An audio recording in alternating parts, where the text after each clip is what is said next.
Ini adalah Pak Yoman. Beliau merupakan salah satu pegawai yang memiliki jabatan tinggi dalam suatu instansi pemerintahan.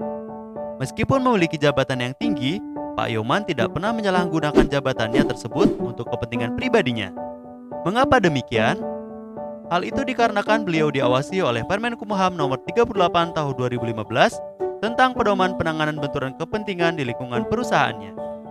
Di dalam Permenkumham Nomor 38 Tahun 2015 terdapat beberapa pedoman terkait penanganan benturan kepentingan, di antaranya maksud dan tujuan pedoman penanganan benturan kepentingan, bentuk-bentuk benturan kepentingan, sumber penyebab terjadinya benturan kepentingan, penanganan situasi benturan kepentingan, faktor keberhasilan penanganan benturan kepentingan, serta pencegahan benturan kepentingan.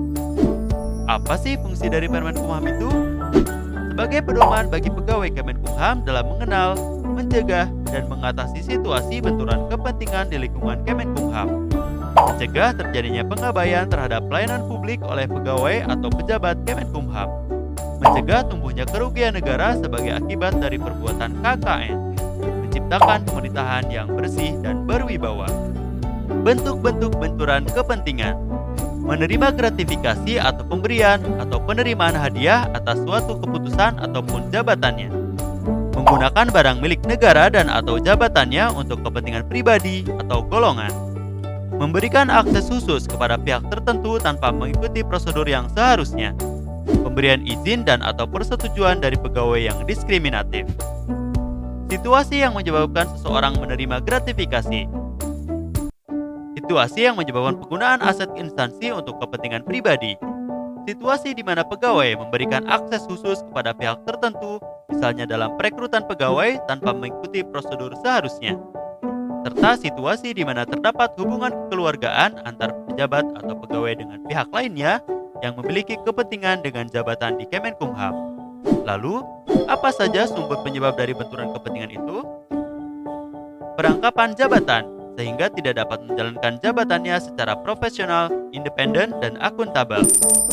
Hubungan afiliasi, baik secara pribadi ataupun golongan, yaitu hubungan yang dimiliki oleh seorang penyelenggara negara dengan pihak tertentu, baik karena hubungan darah, hubungan perkawinan, maupun hubungan pertemanan yang dapat mempengaruhi keputusannya. Gratifikasi, serta kepentingan pribadi.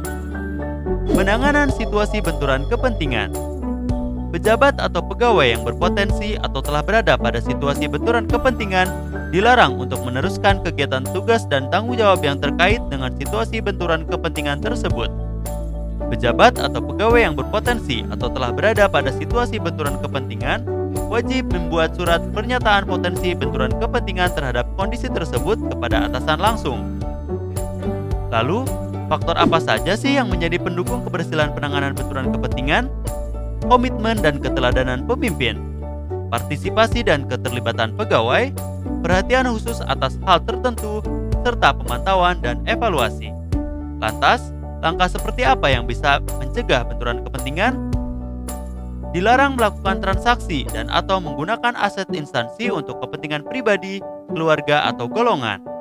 Dilarang menerima dan atau memberi hadiah ataupun manfaat dalam bentuk apapun yang berkaitan dengan jabatannya dalam kaitannya dengan mitra kerja, penyedia barang dan jasa. Dilarang mengizinkan pihak ketiga memberikan sesuatu dalam bentuk apapun kepada penyelenggara negara. Dilarang memanfaatkan data dan informasi rahasia instansi untuk kepentingan pihak lain. Dilarang baik langsung maupun tidak langsung dengan sengaja turut serta dalam pemborongan, pengadaan atau persewaan yang pada saat dilakukan perbuatan untuk seluruh atau sebagian ditugaskan untuk mengurus atau mengawasinya. Sekarang sudah tahu kan apa itu gratifikasi? Tetap hati-hati agar kita terhindar dari gratifikasi, karena gratifikasi merupakan bibit awal dari korupsi.